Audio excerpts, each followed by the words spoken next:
Previously on Alan Wake.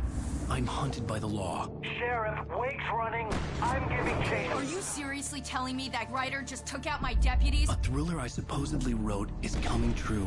The genre of the story seems to be shifting. It's turning into a horror story. I was told that Alice had been kidnapped, but that was a lie. We don't have his wife.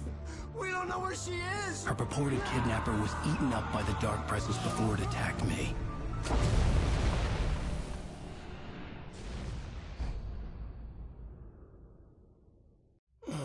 Alan, shh, baby. It was just a nightmare. Alice.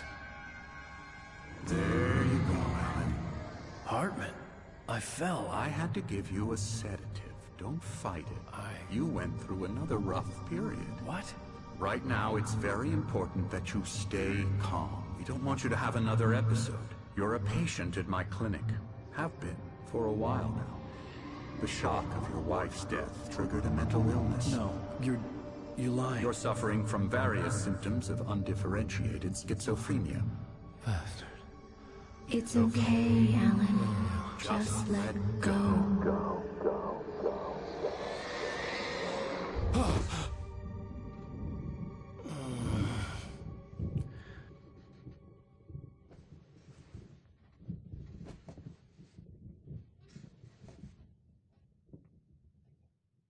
I felt groggy. Whatever Hartman had bumped in me was making me numb. I felt like this was happening to someone else. Someone I was watching on television. I couldn't think. Couldn't focus. There were only empty sheets of paper here. No manuscript pages.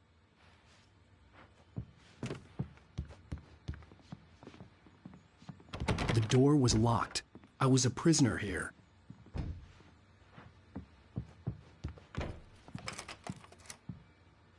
Good evening, Alan. Are we feeling better now? Feeling calm? Yeah. I see you brought your pet gorilla with you. So sure, I'm calm. I get the message. Loud and clear. Why, right. That's the spirit. You're being very brave, Alan. I understand you're confused. I would be more concerned if you weren't suspicious of me. I don't blame you for it. Big of you. Now, why don't you come with me?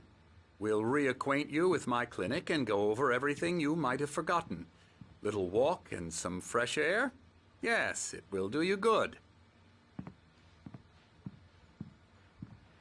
This corridor is for patients. Most of them aren't here right now. Jack took them out for a fishing trip, except for the ones who are particularly vulnerable, of course.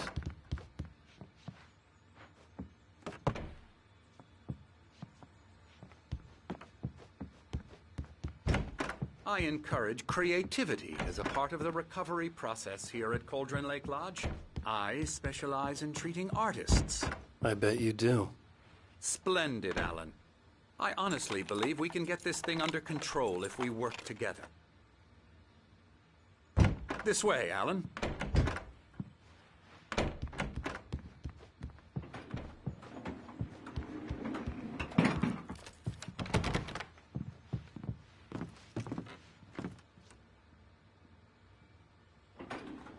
Now, Alan, from past experience with you, I know I need to get right into the heart of the matter as quickly as I can after an episode. So I'm just going to say this. Alice is dead. No. You're in a very vulnerable state until you understand and accept this. Alice drowned, and you couldn't face that. You're suffering from hallucinations, paranoid delusions, unusual thinking, an obsession about light and darkness, a feeling that everything revolves around you, your thoughts and dreams. Your mind has constructed an elaborate fantasy scenario in which your writings are affecting reality. She has been kidnapped and supernatural forces of darkness are trying to stop you. We go this way, Alan. I wasn't ready for another shot, so I went along with it. He had to be lying. But under the influence of the drug he had given me, I had to fight not to believe his words. It's all in your head. You've been making it up. Apart from the tragic accident with your wife, no one has been killed. Your delusions are just a manifestation of your subconscious mind trying to protect you from the too painful truth. Unless we fight the fantasy, it will return. I know the instinct is to resist me, but think about it. Doesn't this make far more sense than the insane supernatural conspiracy you have concocted in your mind? You're a skeptic by nature, Alan. We both know this. Everything can be explained logically.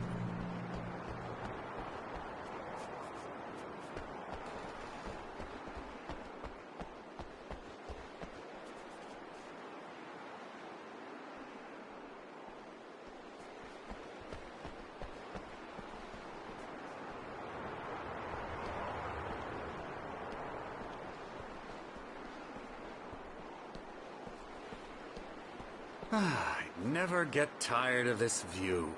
Very inspiring, isn't it? Cauldron Lake spread below us. I could see Mirror Peak on the other side of the lake. I thought I could make out the spot where Diver's Isle had been when I arrived with Alice. Now there was nothing but waves. It seems there's a storm coming. Funny, I don't recall there being a mention of that in the weather forecast. Well, no matter. This way. Follow me. Alan, what I'm telling you is good news. Right now, we're in control. Every time you have a relapse, it gets more and more difficult to resurface from the dark depths of your imagination. Not surprising, considering your profession. Imagination is what you work with. After all your nightmares, this should come as an immense relief to you. If it doesn't, why is that? Because I'm lying? Or because you don't want to admit that you're not well? It's very natural for you to think of me as your enemy. It's part of the illness. I let him talk. Hartman obviously loved his own voice. His words echoed madly inside my head. I dug my nails into the palms of my hands to stay focused. You need to work with me. Once you accept that, we can begin the journey towards your recovery. Come along. Let's go inside. Here's the entrance to the office wing. That's for staff only. You were impressed by my trophies when you first arrived here. I do love to hunt. The great outdoors, man versus nature. It's wonderful stuff. Pretty damn wonderful, yeah.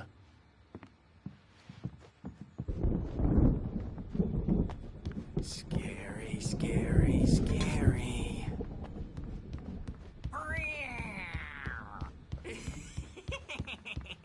Emerson.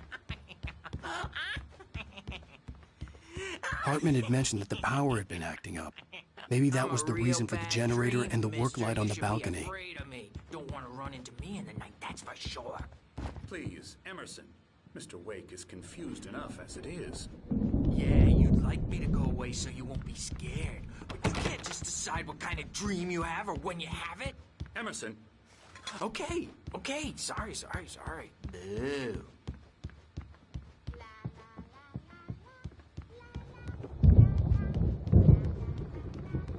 The generator hadn't been activated, and there was no key. I'll get him to the head.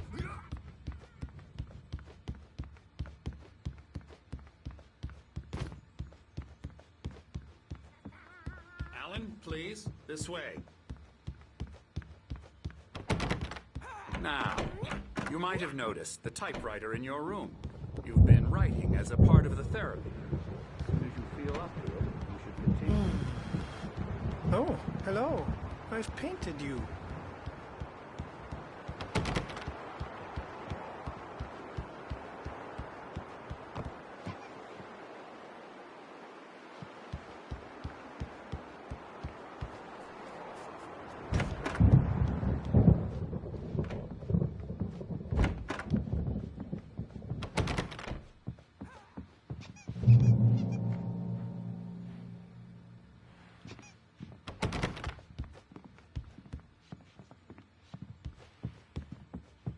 My rheumatism's killing me. There's a storm coming. Oh, what a storm. I hope it wipes this place off the face of the earth. And these two are the Anderson brothers, Odin and Tor. They had a... How should I put this? A heavy metal band in the 70s and 80s called Old Gods of Asgard. They even adopted new first names to complete the image of Viking gods. After the band broke up, they lived on a farm nearby. They are, well, in advanced stages of dementia. They're well cared for, TLC and all that. There's nothing more that can be done. I'm afraid that the rock and roll lifestyle has left its mark. Oh, that won't do. I'm so sorry to cut this short for now, Alan. The power has been acting up. I'd better go check on it. We'll continue this soon. Meanwhile, when you feel up to it, return to your room and try to write. It really is for the best. Don't you think? I'd like to bash his head in with a hammer. Oh, he'd love to fish out our secrets, but he has no clue. He's not crazy enough. Not crazy like us, Sonny. Yeah! Being crazy's a requirement, Sonny. Who else could understand the world when it's like this? It takes crazy to know crazy. That's the sanest thing I've heard in a while. Zane! You're all right, Tom. Hey, we like him, don't we, bro? He's got to go to the farm. The Anderson farm. Valhalla! We wrote it all down, lest we forget. A crash course. All you need to know to get your head right. You need to find the message. Here, Sonny, here's something for you. Gave me a rash, but I kept it safe from these bastards. Zane could feel the poems, taking form, shaping things. As he experimented, he imagined he could almost feel the power surging through the keys of the typewriter. It exhilarated him. But there was fear, too. If not for his young assistant, Emil, he would have given it up. But Emil convinced him otherwise. He, too, had a way with words. My head was clearing up, or according to Hartman, I was sinking back into the fantasy. I was convinced he was lying to me about everything. Crazy or not, the Andersons made more sense.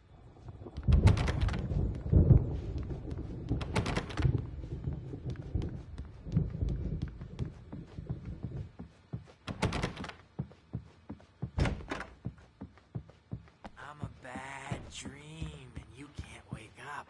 You can't hurt a nightmare because all dreams are only imagination. I may need a hand here later on, Birch. The storm's bound to make The doors were locked. You know Hartman and the nurses would have keys, but there was no way to get my hands on them. Holler if they get too rowdy. I'll do that, Birch. Hey, Wake, why don't you humor Dr. Hartman and give the writing a shot, huh? Typewriter's in your room. You can get to your room by those stairs, Wake.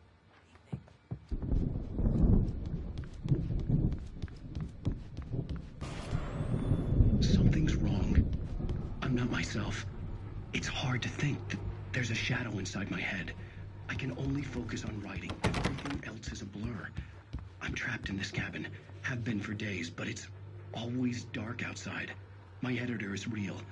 I saw her again. She's not human. It's not human. A dark presence is wearing the old woman's face. She was covered in clinging shadows. There's a hole in her chest where her heart should be.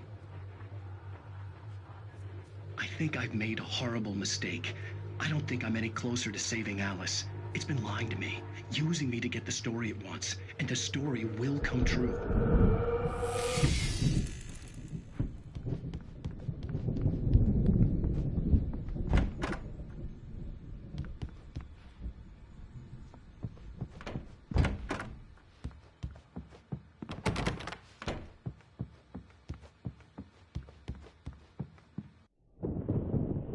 The white glare of the blank page in front of me hurt my eyes. My hands began to shake uncontrollably. Everybody, calm down. Put that down. Bert, I need help. Hey, Wake, you stay here. I'm gonna go see what's up. You just keep doing what you're doing. Be cool, okay?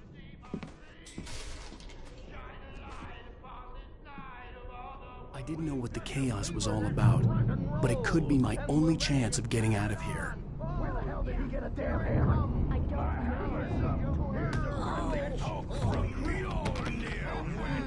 Oh, afraid of the crazy brothers, are ya? Not so weak now, are we? Well, things are unraveling fast, aren't they?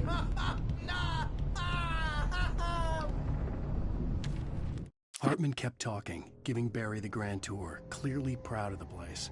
He went on and on about his hunting trophies, and Barry was impressed. But he was here on business. He raised his voice, cut through the monologue. "Hey, Hartman, where's Al?" Hartman stopped in mid-sentence, annoyed at the interruption. He nodded at the hulking orderly standing nearby.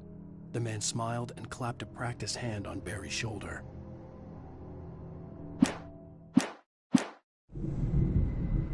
It's my storm. I'm taking it. We're on a comeback tour, baby!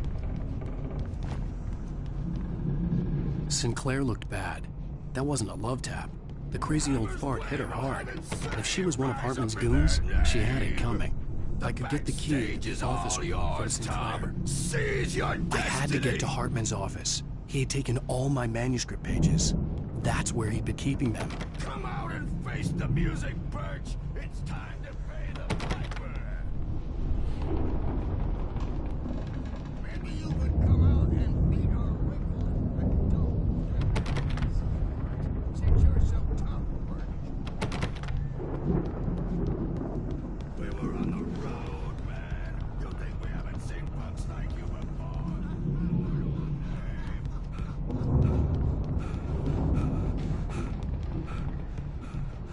You better hide, Birch. My wrath will break you. He's probably kidding, Birch. He's got a great sense of humor, just as Sinclair. Oh.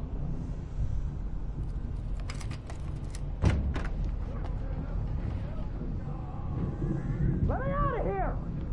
Hartman, do you hear me? Or I'm gonna do your crazy quack ass to shreds!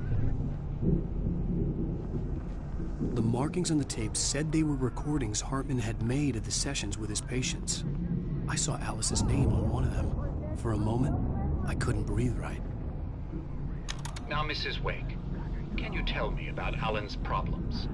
He's more and more out of control all the time. The parties, he's so angry all the time. He's getting violent. Do you mean with you? No, not with me. No, never. Sometimes I almost wish Alan would take a swing at me, because at least that lead to a conversation he couldn't just march out of. But no. Alan doesn't really sleep. And the work, well, he's not writing at all.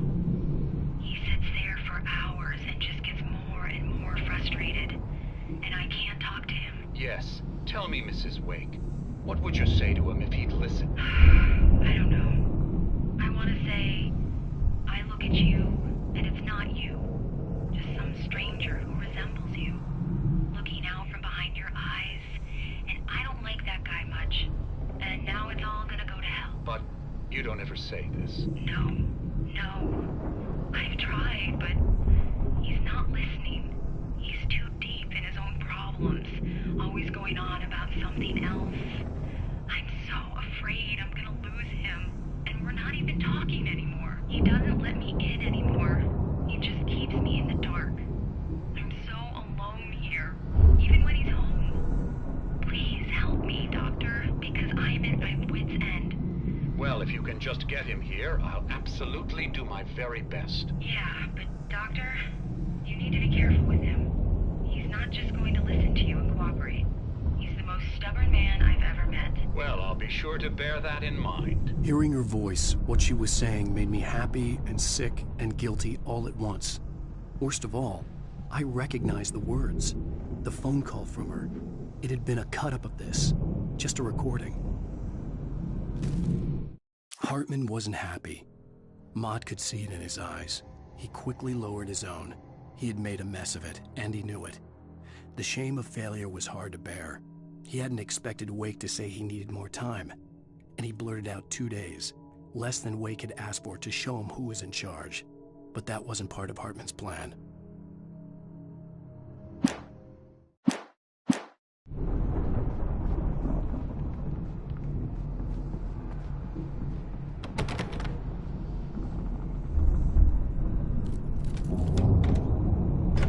Barry? Ow! About time! Barry, man, am I glad to see you. We need to get to Hartman's office. It's right next door. You okay? Yeah. I mean...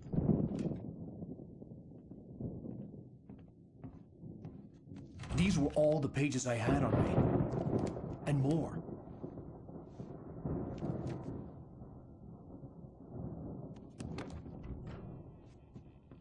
Alan, please. You're sliding back into the... Tell me one more lie and I'll shoot you in the face. Ah, well, it was worth a shot. Really, Wake, come on. Let's work together on this. You have no idea... Hartman, shut up! Barry, get out of here. I'll catch up with you. Get a car. Oh, Al, let's just... Go! Wake, listen to me. This is a mistake. Don't you see? Together we can create something absolutely wonderful. With your ability and mine.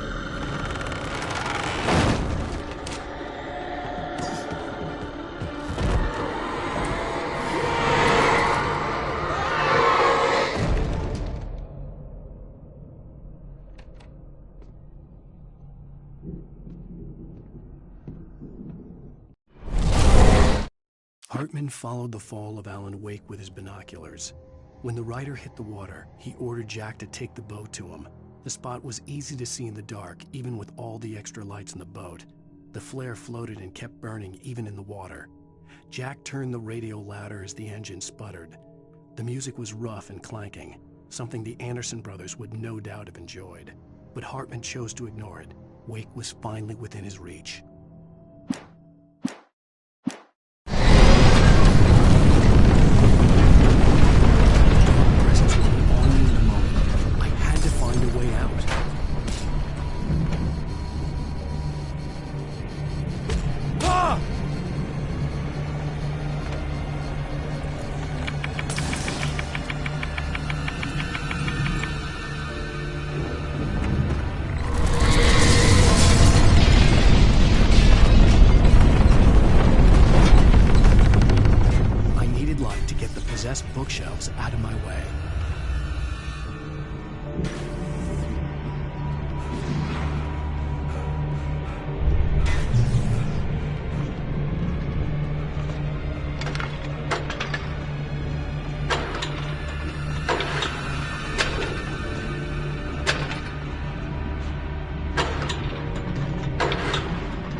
Hartman knew he was no creator.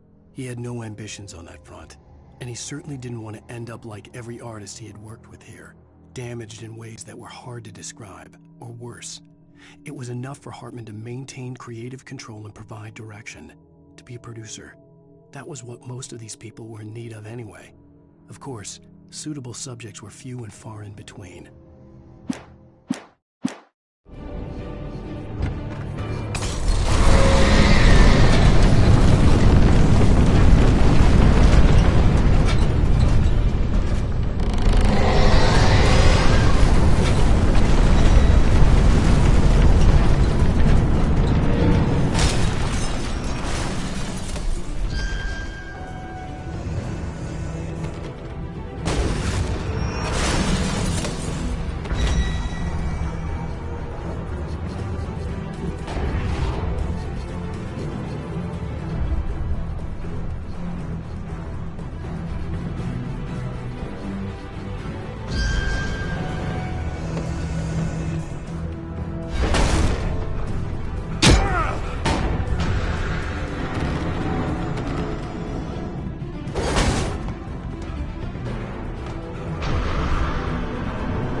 car, but the gate's locked. You're gonna have to go through the hedge maze over there.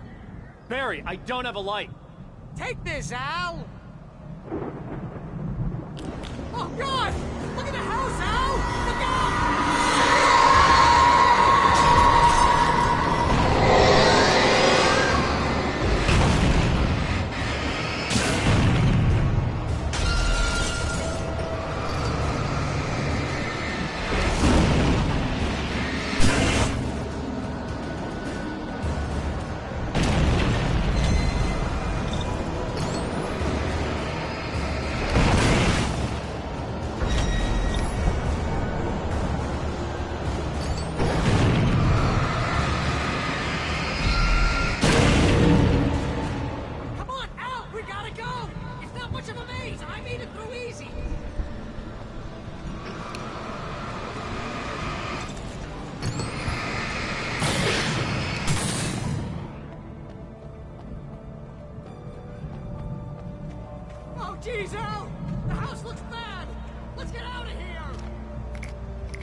I stared at the Viking paraphernalia that littered the area, surrounding an unlikely centerpiece.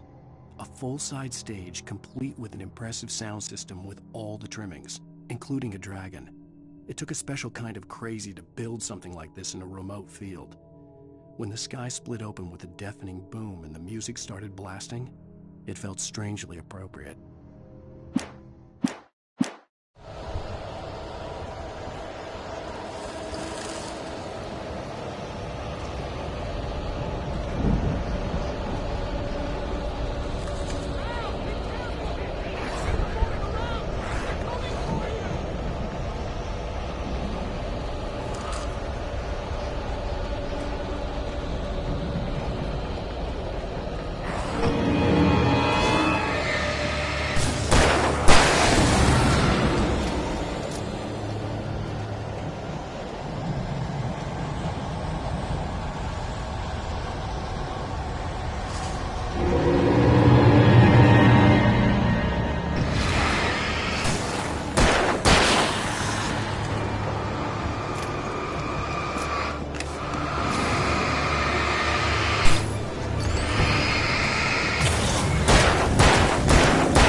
Hartman hurried down the corridor. He had disliked leaving Wake when he was surely at his most susceptible to therapy.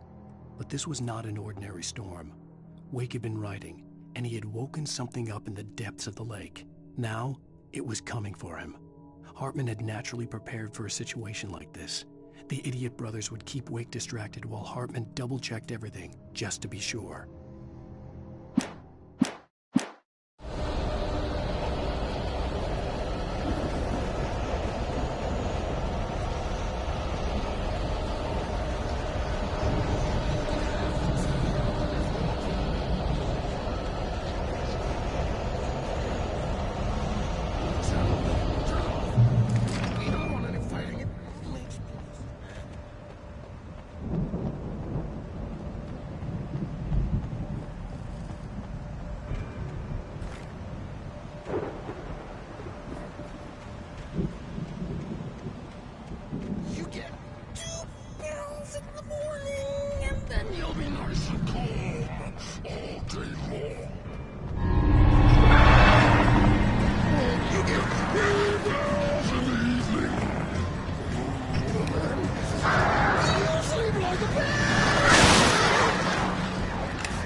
Mott knew that Wake was smarter than him.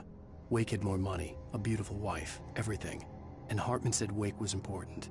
That made him better than Mott. But Mott was calling the shots now. He'd expected Wake to whimper and grovel, but instead, he seemed willing to fight. Mott knew he'd gotten under Wake's skin. If only Mott actually had his wife. The thought made him shiver.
For the moment, Barry was just glad he had survived the fall.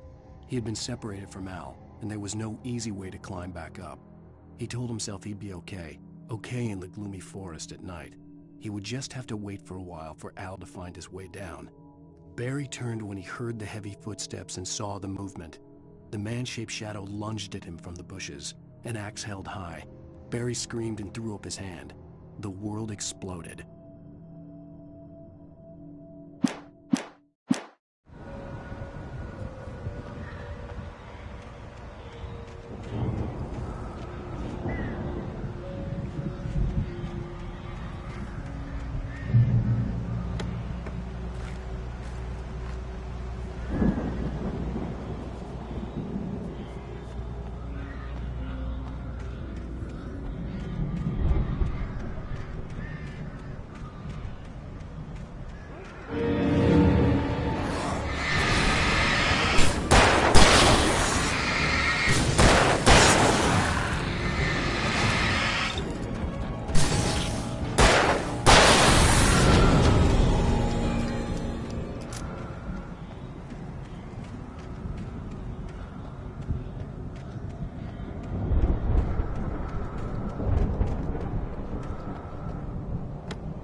Hartman watched as Wake's features slackened. The man was bullheaded, no doubt. Even lying on the bed, he'd almost broken Hartman's nose the second time. But with a little time, he could break Wake down, give him proper direction. Wake was easily the most promising subject he'd had. Well, since Tom, really. "Sleep well, Alan," Hartman whispered with a smile. "Let me take care of you." He sniffed hard to clear his throbbing nose, swallowed blood, and barely tasted it.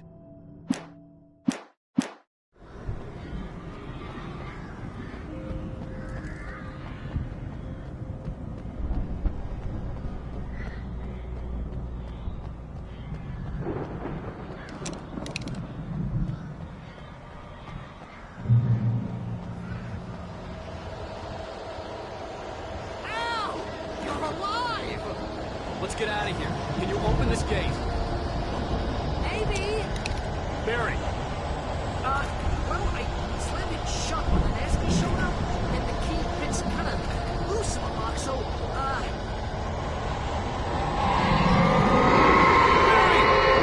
find it. Don't worry about it.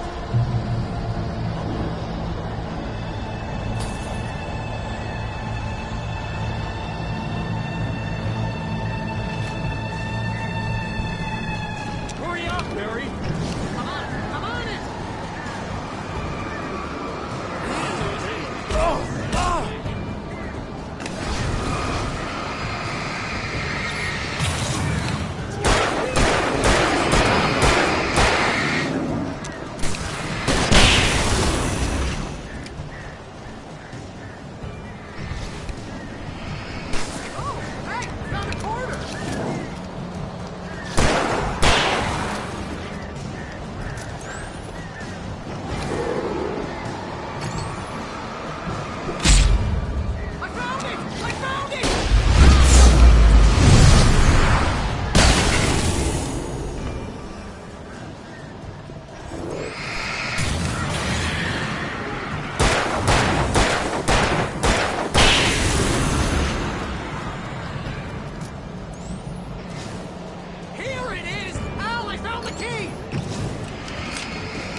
Tell me we're headed for the nearest "You're now leaving Bright Falls. Come back soon" sign. We're going to the Anderson farm. I knew you were gonna say something like that. You know what? You owe me big time for this. When this is through, if we make it, I don't care what anybody says, I'm done with darkness. You're gonna buy me a tanning bed as a gift, and I'm gonna live in it.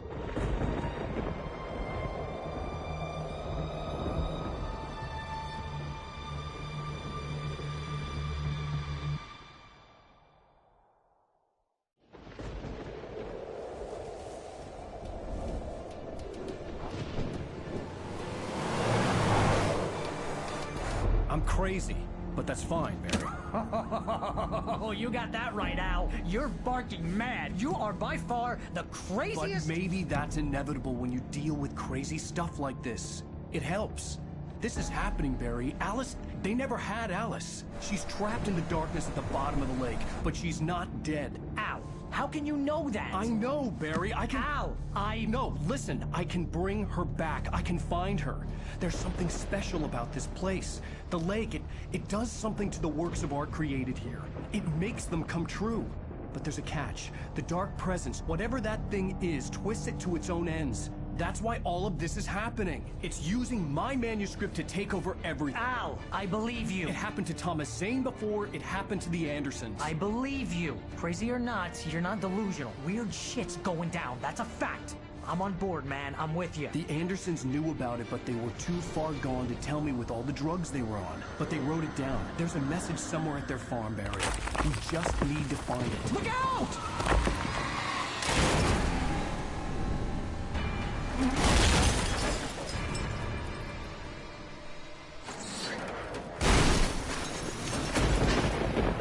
Al!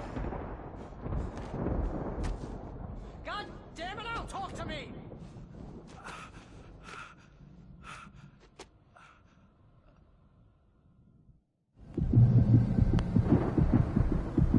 I had lost my gun in the crash. Barry was nowhere to be seen.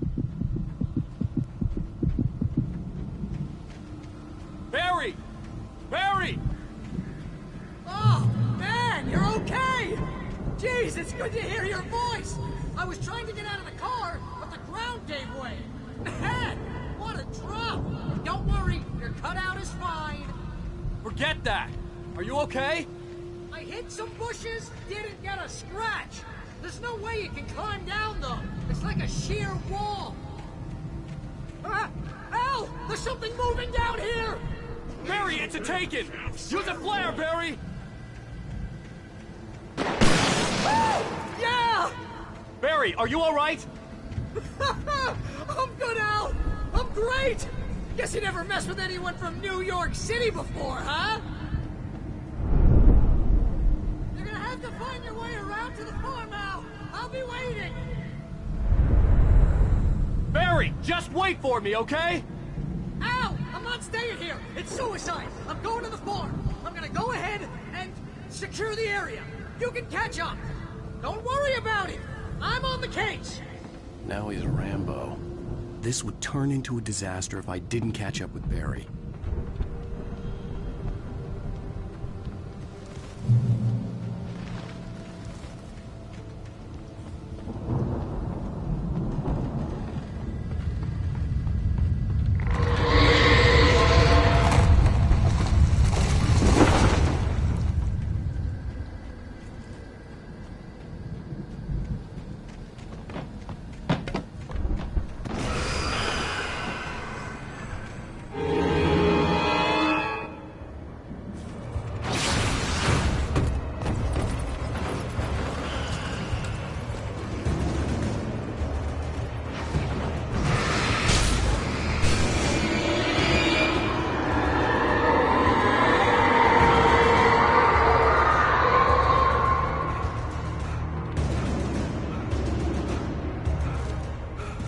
When he stopped the car at the Anderson farm, Walter felt relieved. Oblivion was close at hand. The brothers wouldn't miss a jar of moonshine or two in the booby hatch. But then he saw the man on the porch, and he knew who it was. Driving for his life and knowing it was useless, he didn't realize he was crying until he couldn't see the road for the tears.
Shadows crawled over the gate. I needed a light to destroy them to get through.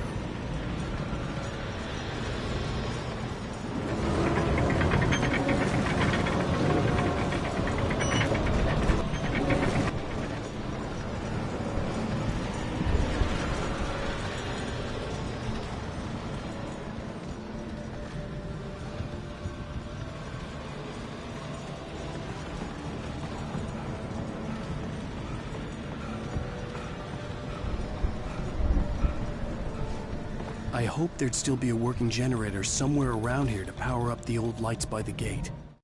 Agent Nightingale stared at the passed-out rider. The man was sleeping off one hell of a night. Nightingale felt a stab of envy at Wake's oblivion, but he had a job to do. He put the gun to Wake's head and almost became a murderer. His hand shook and his throat felt tight and dry. Biting his teeth, he tried again to pull the trigger. He lost the nerve. Wake stirred. Nightingale would have to settle for an arrest.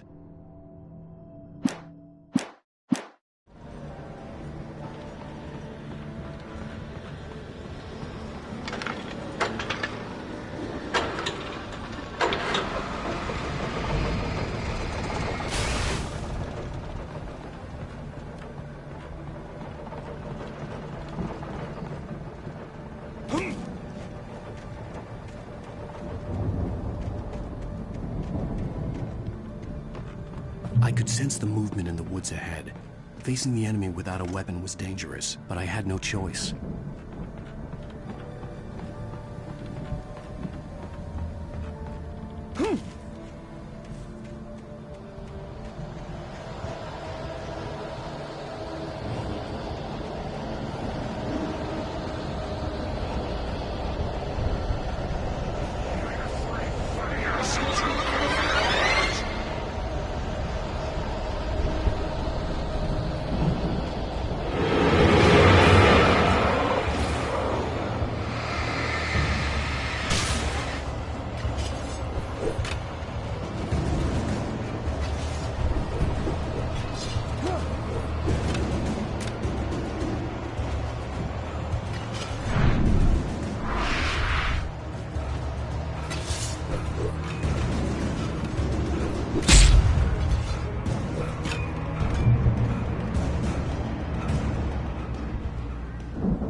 Was driving away from the farm, headed in the same general direction as I was.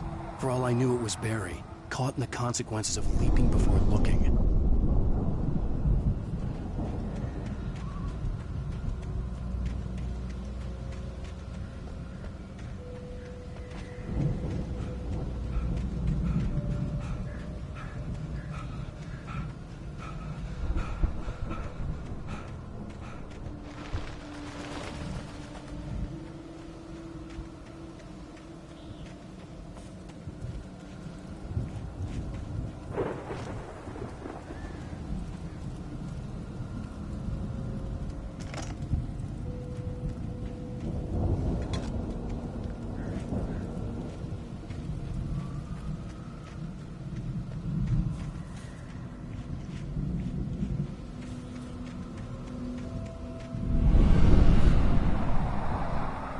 The car was heading for the cabin up ahead. It wasn't far. If it was Barry, I would see the damage soon.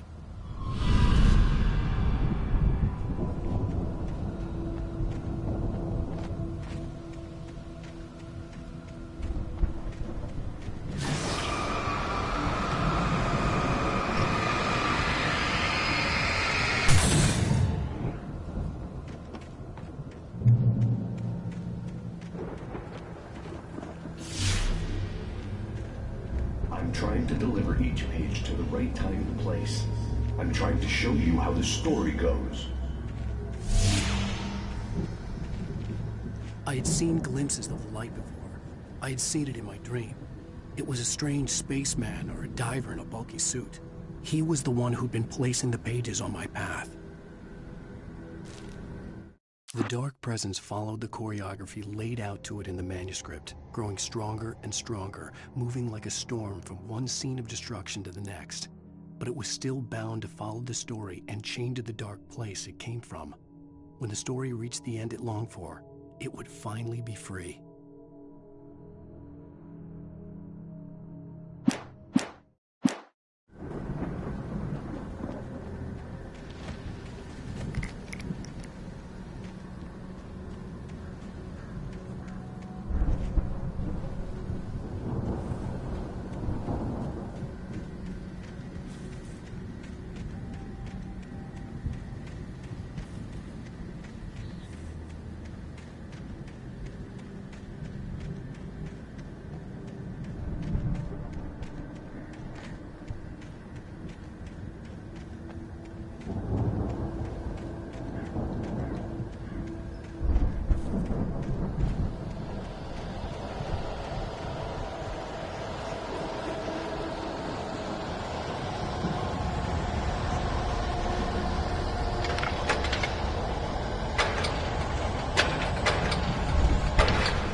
Someone had left a gun behind.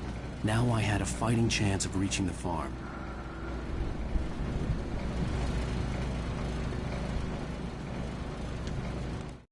The storm raged on as the Anderson brothers walked unsteadily away from the clinic with the other patients in tow, knowing that this time they wouldn't return. The darkness around them seethed with horrors, but Tor and Odin were unafraid. Their eyes glinted with guile. They knew every secret path, and there was blood on their hands. They had fought these shades before.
I could see the car, but there was no sight of the driver.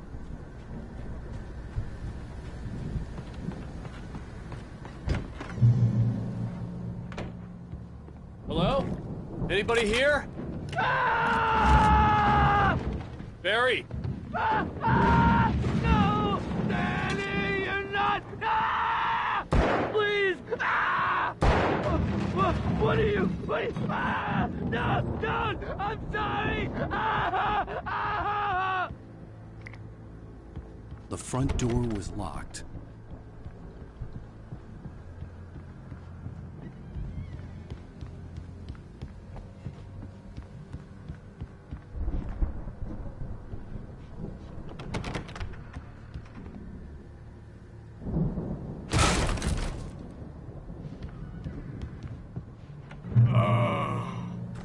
I know you.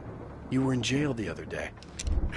I went to the farm again for the moonshine, you know? It makes you see. They're not gonna miss it. They're in the loony bin. But my buddy, Danny, I lost him. Something's gone wrong with him. It's not him. Like a real bad follow-up to a real good movie. The best friends suddenly the bad guy. Who wrote this crap anyway?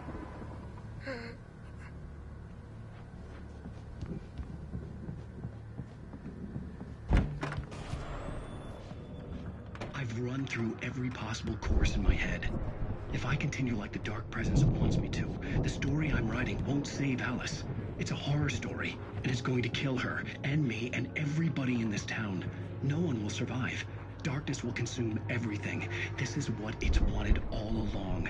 It will be free, unstoppable. It used Alice to get to me, dangled her in front of me to keep me going. It was never going to release her. I'm going to change this. I'll escape. I've written myself into the story. I'm now the protagonist. This feels like a terrible risk, but it's the only way to save Alice. I'll be bound by the events of the story just as much as anyone else who's been woven into it. The story must stay true for this to work. There have to be victims along the way, near escapes, cliffhangers. In a horror story, it can't be certain that the hero will succeed or even survive. He almost has to die. I'll write my own escape into the story next. I need help. Zane's going to be the one who will help me. I'll make it happen.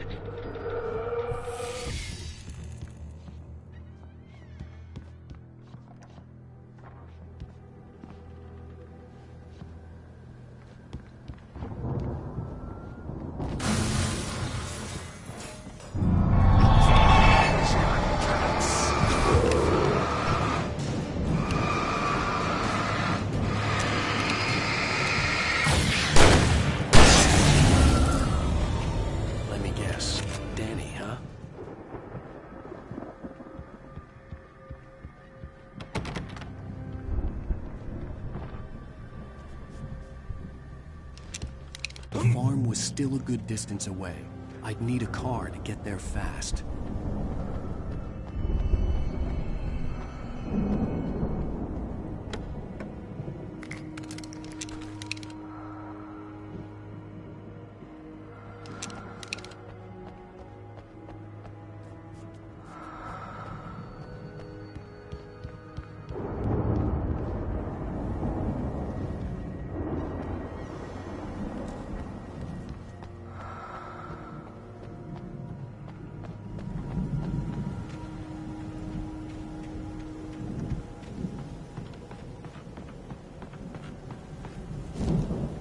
For a moment, Hartman considered strangling the idiot. Mott was mean-spirited, but easily manipulated, an emotional infant who lived for his approval. Wake, by contrast, was a far more difficult subject. Mott had given him too much leash. In 2 days, who knew what could happen? Hartman would have to find a way to rein him in, and quickly.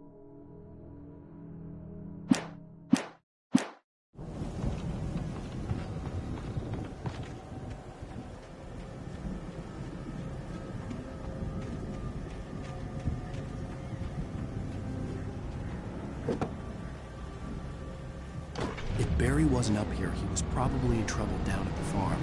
For a moment, I felt bad for doubting him. After all, I'd made it this far myself. But Barry was Barry.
Well, as I'm sure everyone's noticed, that storm we all felt coming is finally here. The boys at the Weather Service reckon it'll last until morning at the very least. Pertaining to that, let me read that missing persons alert again. The Sheriff's Department's still looking for a Caucasian woman, 30 years old, slim and blonde with blue eyes. She may be lost in the woods, and it's possible she's been injured in a car accident. If you see her, please make sure you get her indoors and call the sheriff. It's bad weather to be caught out in, so if you see someone in the area who maybe looks a little confused, give them a hand, all right? This is Pat Maine on KBF FM, hoping you're all safe and warm tonight.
I'd known the brothers used to be some kind of rock stars, but it hadn't really sunk in until I saw the stage.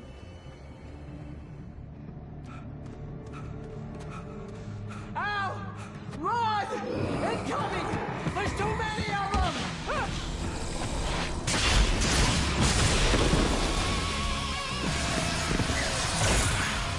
God damn!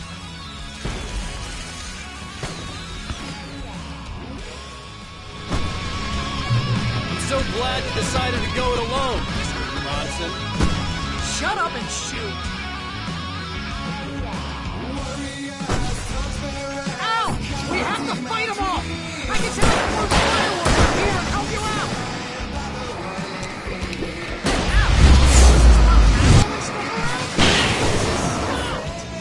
Ow! Hold on! I'll try to get the stage lights on!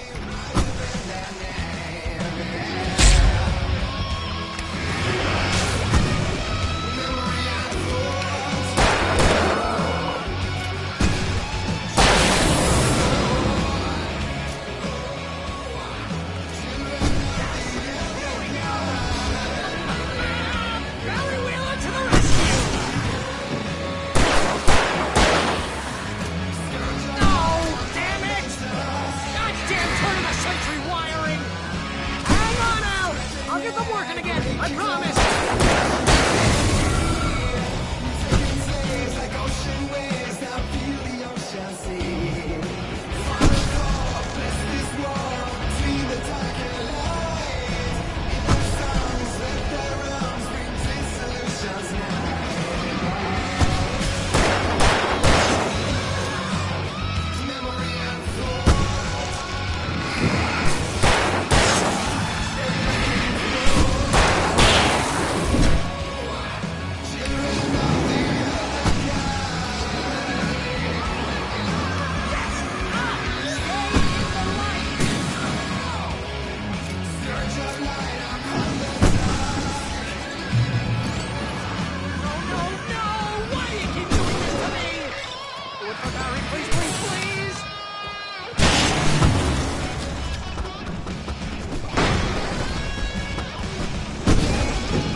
Bright Falls, rock and roll capital of America.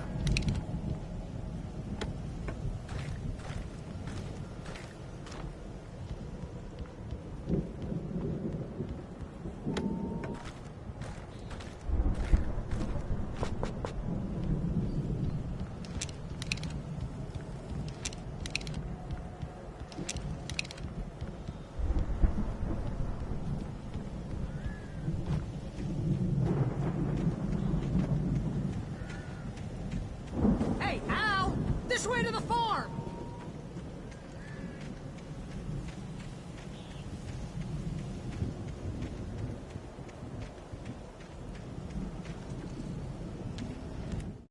Deputy Mulligan tuned Thornton's chatter out.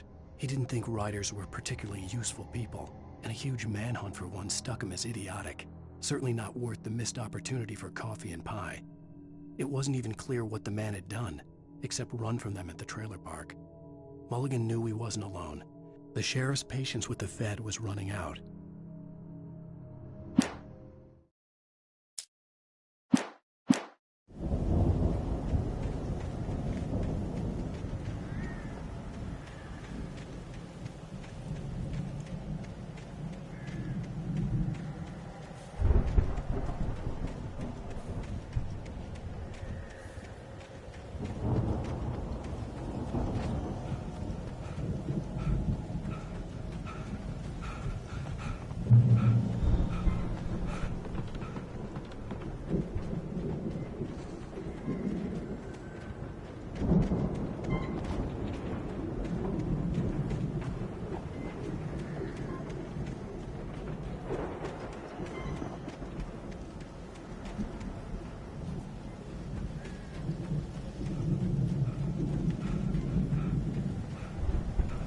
See, bestseller? No reason to worry. Your cutout's good as new, right where I left it.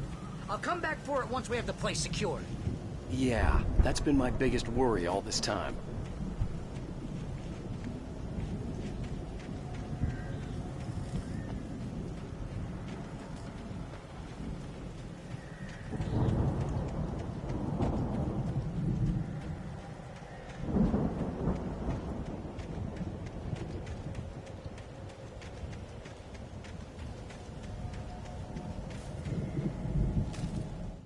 As the deputies hauled Wake and Wheeler away, Agent Nightingale eagerly examined the stack of papers Wake had been carrying.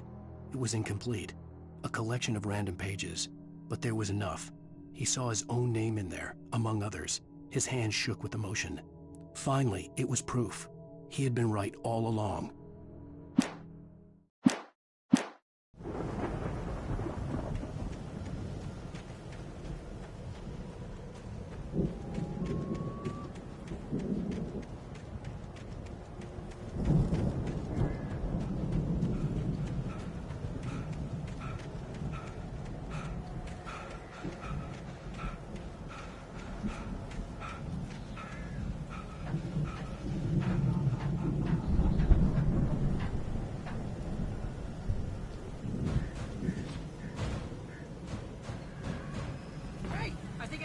Here has something to say. What's that, Al? Ooh, I'm Alan Wake. I'm always right about everything. And if I don't get my way, I'll sulk all day long. I'm always intense and moody. It makes me very attractive and mysterious. Right now, I'm just standing here because I need my best friend Barry to carry me. But that's okay. I can just take him for granted. I think I see what you did there. Was pretty good. You want me to do my imitation of Barry Wheeler? No? Thought so.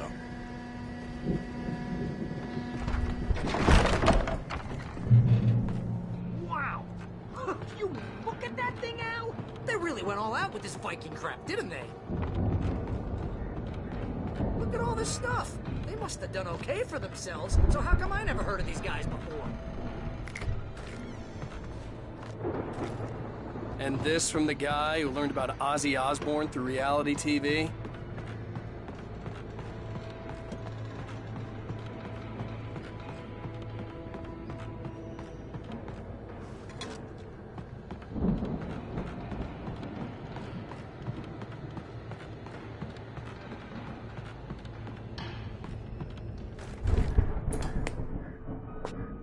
Sleep. We all spend a third of our dreams in a soft embrace, somewhere between fantasy and Hey, remember when I got you that gig? Your first real writing job, what got you started? Was this one of your episodes? In Night Springs. Tonight's episode, The Dream of Dreams. That's by someone else. We join Mr. Jones as he explores the endless dreamscape, only to be brought to a sudden stop by a decidedly mundane situation. A long line of people. Hey, Jones, right? Listen, we're gonna have to wait until his highness over there is good and ready. Oh, wow. Who's that? You don't know him? What are you, new? He's the guy dreaming us. Well, not just us. He dreams everything. All of this. But wait, no. I'm the one who's dreaming. I'm asleep. Isn't this my dream? Oh, yeah. Sure. Get real, pal. You're just another dream. I'm a dream. You're a dream. The weirdo in the diving suit is a dream, and the girl made of smiles and sunshine is definitely a dream. But I'm pretty sure I'm dreaming this. Well, maybe you're a really confused dream. What am I, a shrink? All I know is I'm going with the smart guys, and they say that's the guy doing the dreaming. Right there. I don't know what that means. It means we keep him happy. No sudden falls. We make sure he has his clothes on when he goes out in public. No chases where the monster is nipping at his heels and he runs like crazy, but his legs don't seem to get him anywhere. None of that. Because if he wakes up in a cold sweat... Oh... Yeah, precisely. So we wait till he wants to move on. Keep things nice and calm. Hey, something's happening here. Yeah? What's that? What? Can't you hear that? Oh, God help us, it's an alarm clock. Oh, it's you, isn't it? Please, man, I got a wife and kids. Please don't wake...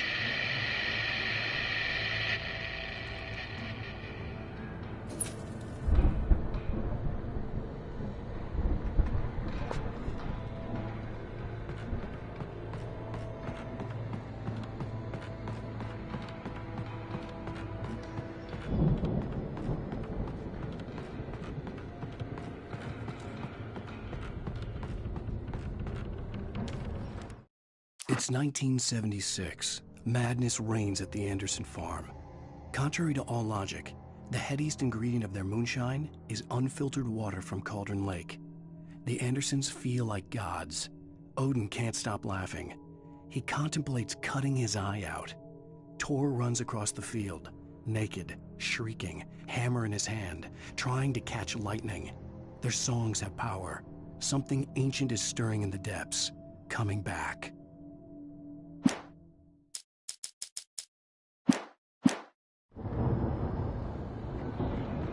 The Viking boat looked imposing, almost like a battering ram.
Those geezers had quite a production going on.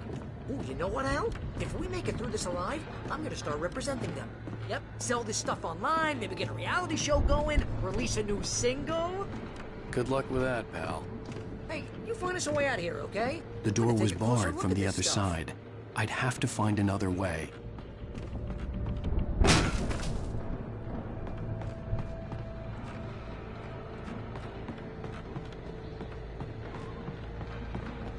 Be careful, Al!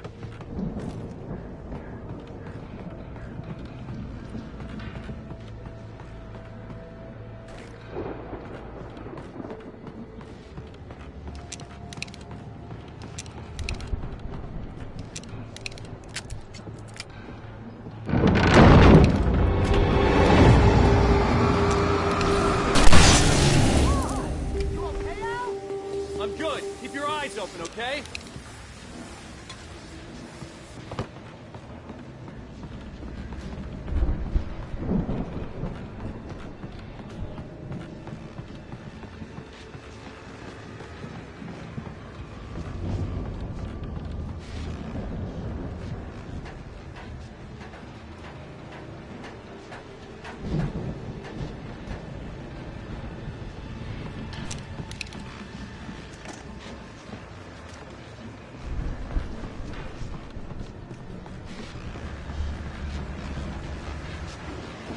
As you regular listeners know, I tend to work through the night, but I'm not the only one.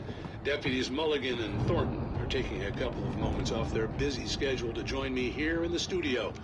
Boys, how busy are you now? Deerfest is almost here, isn't it? I bet that keeps you in business. Pretty busy, yeah.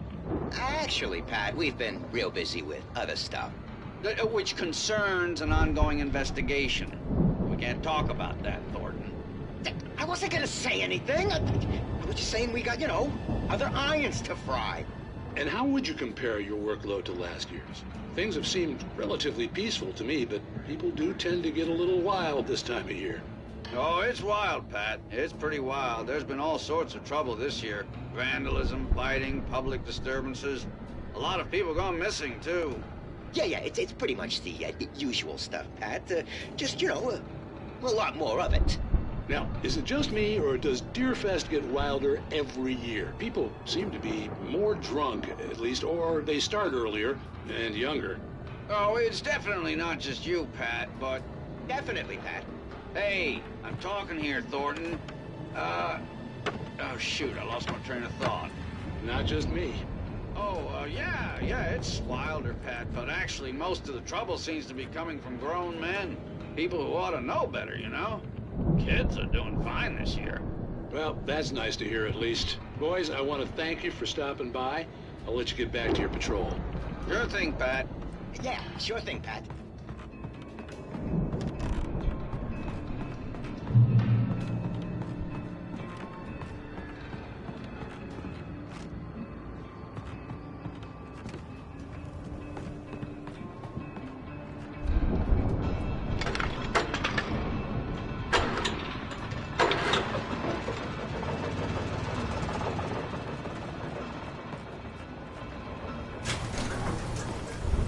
See the building that had to be the Andersons' home on the other side of the field. It wasn't far now. I wasn't worried about trusting the ramblings of two burned-out geriatric wrecks. They had the goods.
Al? Is that you out there, buddy? Yeah, it's me. Hey, let's go, man.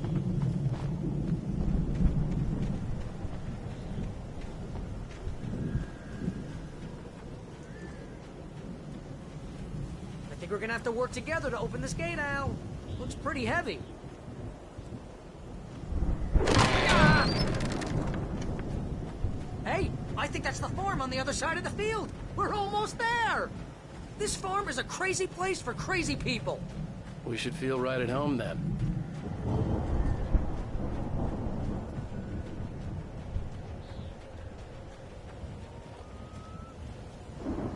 Come on, one more gate. Let's do this.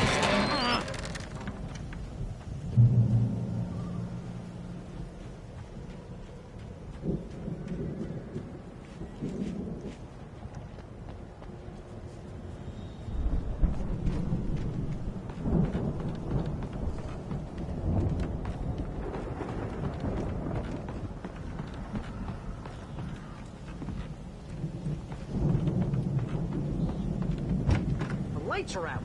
Guess we better check the fuse box.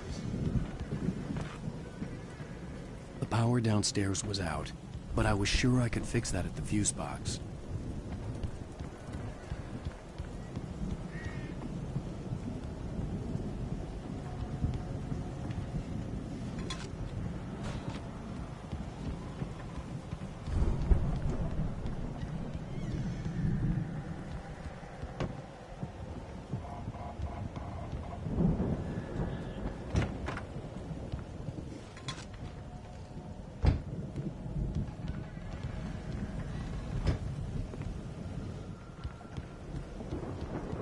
You know, this place looks kind of lived in. I thought the Andersons were in the booby hatch.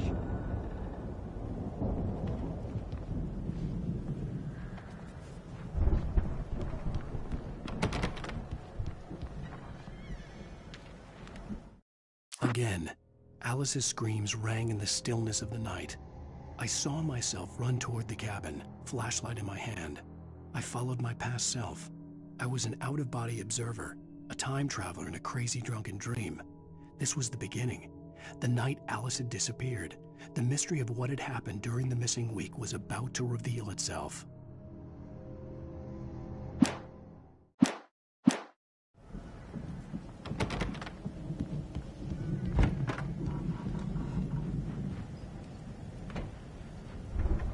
Come on, Al, let's get the lights up.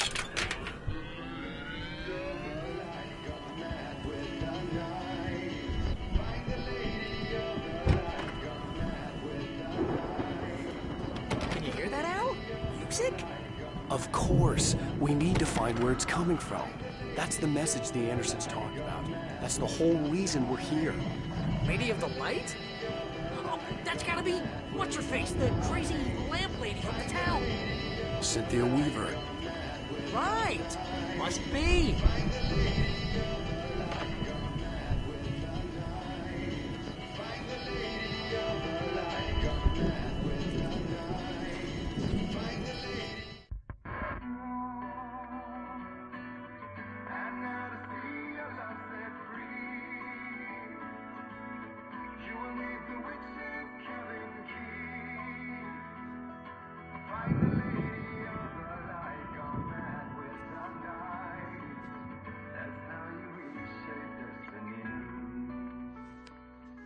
Okay. We need to find Cynthia Weaver. We'll stay here for the night and head back to town as soon as it gets light.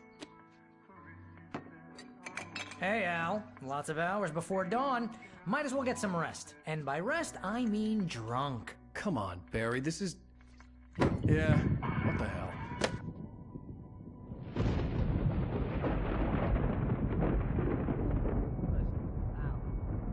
I'm sorry about this. No, seriously, because I know find her, right? And even though you're a crazy bastard, I'm gonna stick by you, no matter what, ever, Al. Sure, you're like a brother. I'm a writer, goddammit. Correct. If I just wanted to, I could write 10 books a year. And they'd be the best books that year. No, you couldn't. That's right, I couldn't. But I could, because I'm a writer. What? What do they put in this stuff? I feel like my brain is coming out of my nose. I'm gonna get the recipe off those coots and be a booze millionaire. I just miss her, Barry. I just want her here with me. I know, Al. I know. It's gonna be okay. We're gonna make it okay.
It was a crazy, drunken dream, and yet it was more than that. It was the truth, a suppressed memory unearthed by the Andersons' moonshine. I was there, an out-of-body observer. This was the night Alice and I had arrived at Bright Falls, the night Alice had disappeared. I had a chance to find out what had happened. I remembered being surprised to see the cabin dark. Alice would have never turned the lights off. I remembered thinking, I caught a glimpse of her form underwater, sinking into the darkness. Beyond this lost memory, there was nothing. I had to follow the footsteps of my past self to find out what had happened that night. Diving after her was the last vague memory I had of that night. After that, the next thing I could remember was waking up behind the wheel of the crashed car and finding the first pages of the manuscript.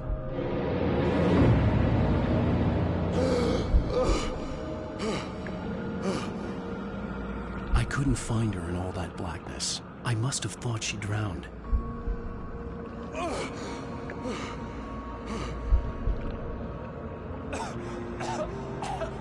Alice! Jagger had Alice, and so she had me. Alice!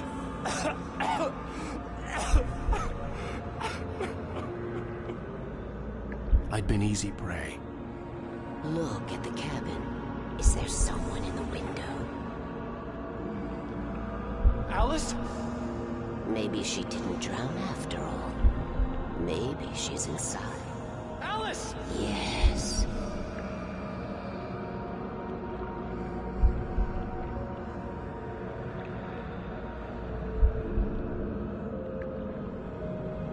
The dark presence had touched me. She had dug her nails into my brain and used me, made me her puppet.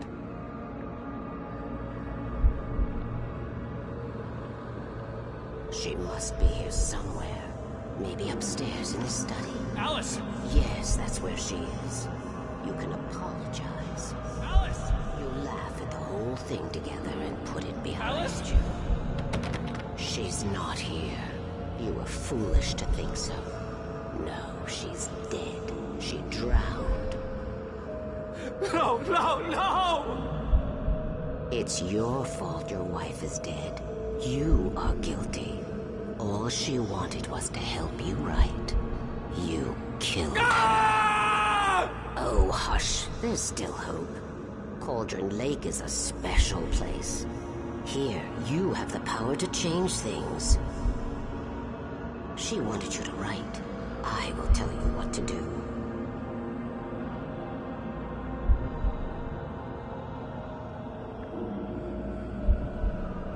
You can write her back. The story will come true, and all will be well again.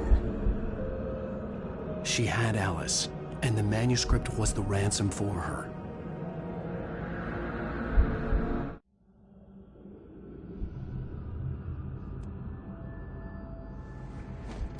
Yes.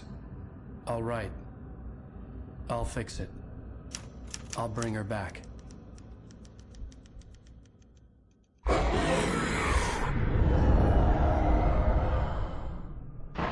No. I wrote it.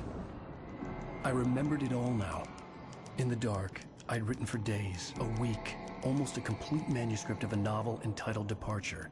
Jagger had been my editor, whispering in my ear, making sure that the unfolding story would make her more and more powerful. I thought I was saving Alice. Even with the cobweb she put in my head, some part of me had been aware enough to write my escape into the story, to bring a light into the cabin to release me before I could finish. To interrupt the horror story before the ending, where darkness consumed everything and everyone. Zane was weak and far away, but I had written him into the story, and his light had been enough to set me free. It isn't here now. I'm here because it was written. I brought the light to set you free. You must hurry. It will know I'm here. It will be back soon. It stole the skin of my Barbara a long time ago. She looks so old.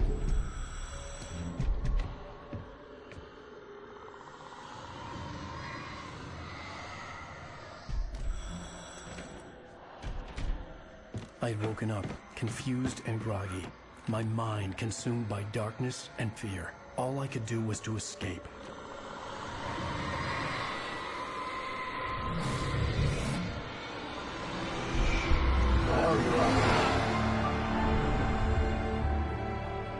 The week spent in the cabin had taken its toll. I was barely conscious, and fading fast. It had to have cost Zane terribly, thrown him even deeper into whatever dark place he now haunted.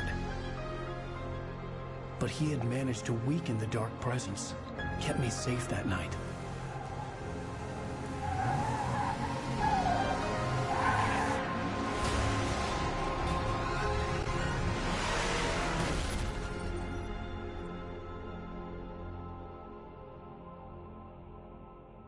I wrote it. It's my fault. That's right, James Joyce. It's your fault, and you're gonna pay for it.